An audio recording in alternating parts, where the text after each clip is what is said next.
Hey everyone, so today I am back at the river, but a little bit different situation today as I'm not kayaking down the river. I am actually going to be walking a gravel bar or two, maybe, get in the light here, maybe wading across the shallow portions of the river and checking out more than a couple gravel bars, but scheduling wise, I wasn't able to fit in a normal trip, a kayaking trip. So we're gonna see what today offers, and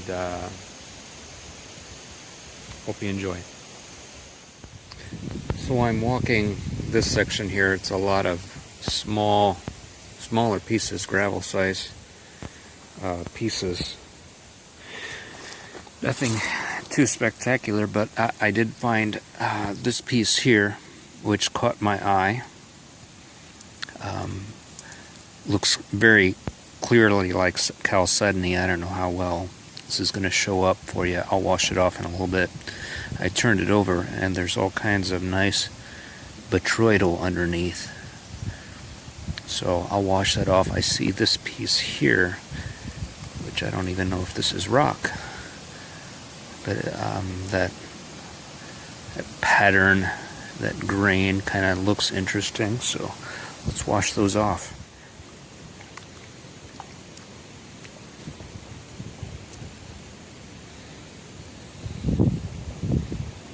This is interesting. I would say it's a piece of jasper or a piece of chert that's just laid down in that sort of formation.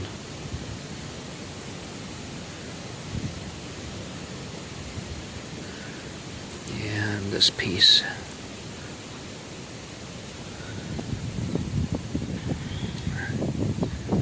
Certainly chalcedony. Love that botryoidal in there. Sorry. Love that. I'm going to have to take this one home and clean it up better. This one I think I'll just leave. Interesting though.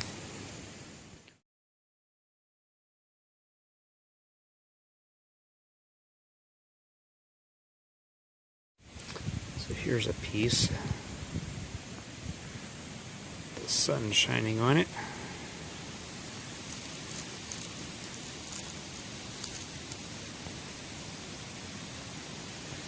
They have some crystals under there. That's a nice piece of chalcedony. I'll take that home.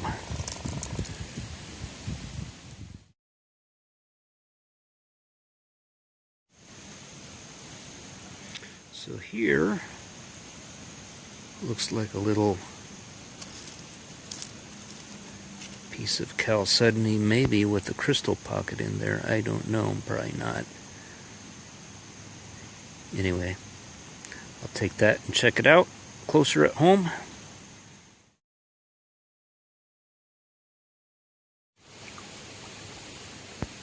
Here's a piece of what I believe they call a death plate, or if it isn't that, it's some sort of, it's a sedimentary stone.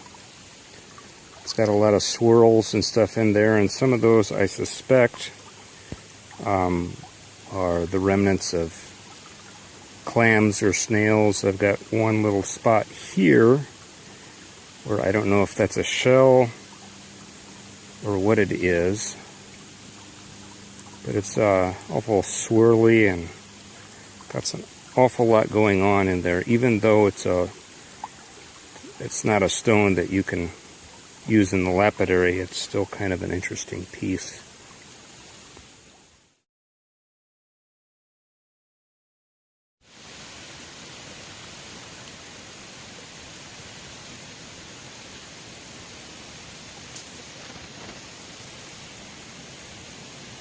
Yep, that's a piece of coral. It's a really nice piece. See if I can zoom up on it for you.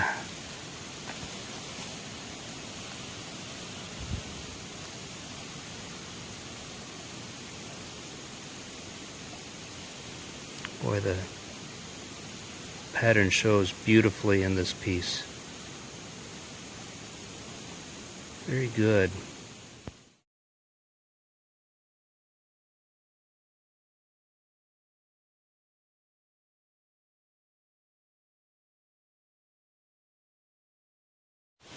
So just to give you a view of the first gravel bar I'm searching. It's a fairly good sized gravel bar, but the material here is very fine. Not a whole lot of big stuff, a few tumbling pieces.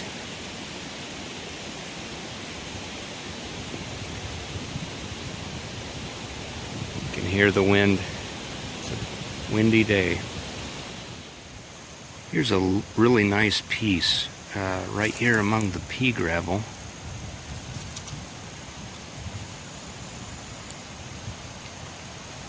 Piece of coral. And I think most of the coral that I find is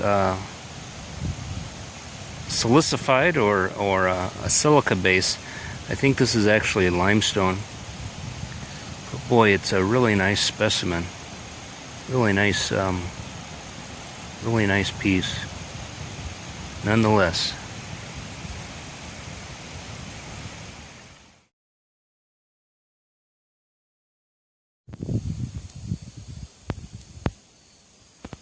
And from the bridge, this is the second gravel bar I'm going to search. Goes underneath the bridge here.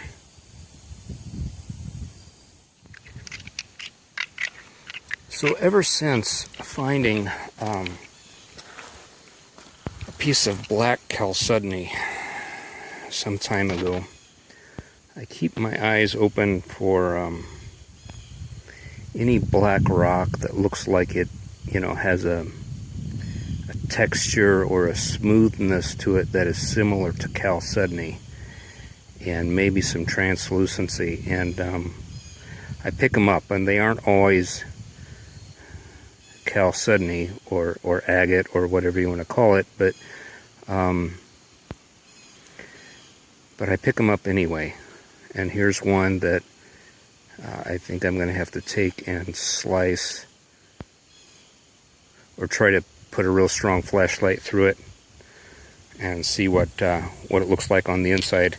And then on this, right next to it was this one, which typically I would look at this and say, yeah, that's a sedimentary rock. It's not very good quality and blah, blah, blah. But there's a part of me that kind of thinks that this white may be quartz.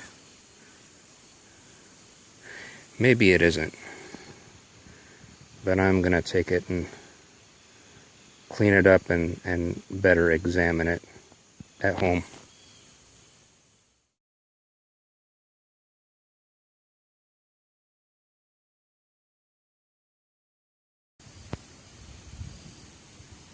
It's kind of an interesting piece. Got some banding in there, some red, I don't know if that would be jasper or chert or some coarser material, but it's a nice tumbler.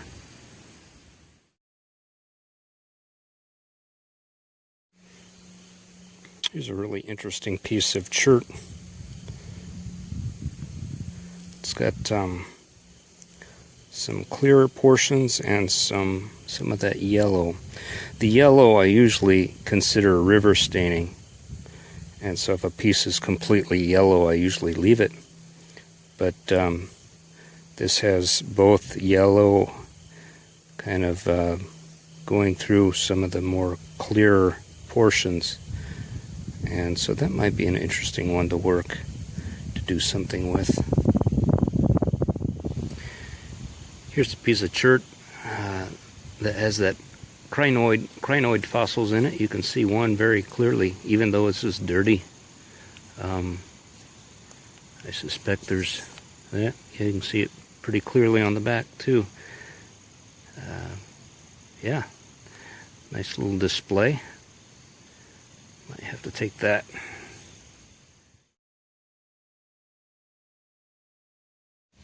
So that two or three pieces here that are of interest. This one here, I suspect that that's a crystal cavity, and I haven't dug it out yet, but I'm kind of wondering if there isn't some slight banding in here. So I'm going to dig this out and wash it off. See what it looks like cleaned. I picked up this big gnarly piece, and I believe it is chalcedony, a silicate as well, but I don't know if I'm going to take it. All depends on whether those cavities are crystal filled or not, or if I see some pattern in the rock. So this first one didn't turn out to be anything too special. That hole is nothing, and the rock itself, I mean, it has the usual chert looking pattern to it, which is not much of a pattern. I think I'm going to leave this here. This one, however, big and knobby and ugly as it is, interests me more. There's some very definite banding here. Let's see if I can focus. And there we go. You can kind of see some banding there. We've got these cavities all around. This is a quite large piece of chalcedony, very odd shaped. I have the theory that this was actually formed, some stuff like this that I find from time to time, very odd shaped, was actually formed by filling in like sedimentary rock that eroded out and left the cavity, and so it kind of mimics the cavity, which is very odd shaped. That's my theory. I don't have a clue how this is formed, but I'm gonna have to take that home and get a better look at it.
I didn't film the finding or digging this up.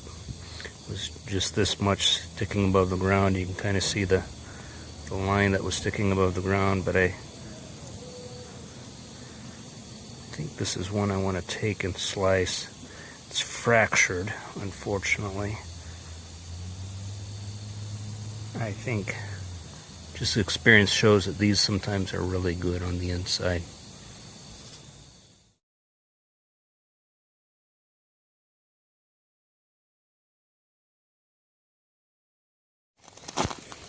I like that the material is bigger here, but as you can see, it's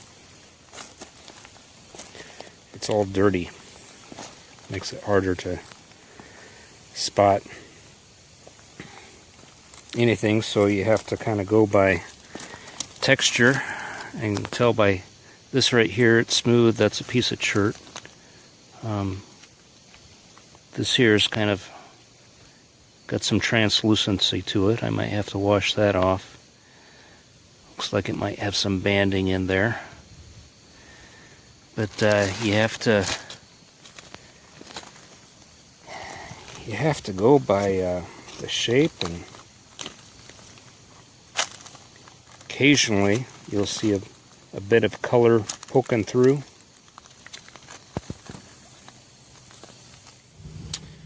This, I'm fairly certain, is a piece of chain coral. Let's go wash it off, though. See if we can get a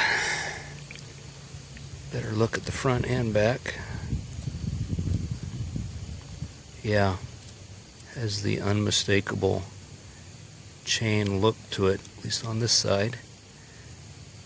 And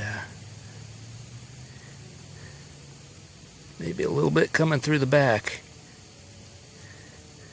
Yeah, that's a nice find. I don't find a whole lot of chain coral.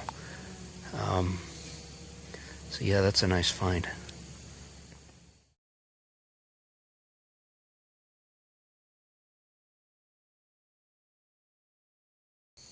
So I found this glowing in the sun, and I suspect it to be just another piece of chalcedony, but then I noticed on the top a pattern that looked familiar. Let's see if I can focus in on it. So it's very small, but there's a honeycomb pattern there. And it looks like there's some visible markings on the side too. Telltale of coral. It's maybe not the most spectacular piece, but still kind of an interesting piece. Maybe for the tumbler. I'll take it.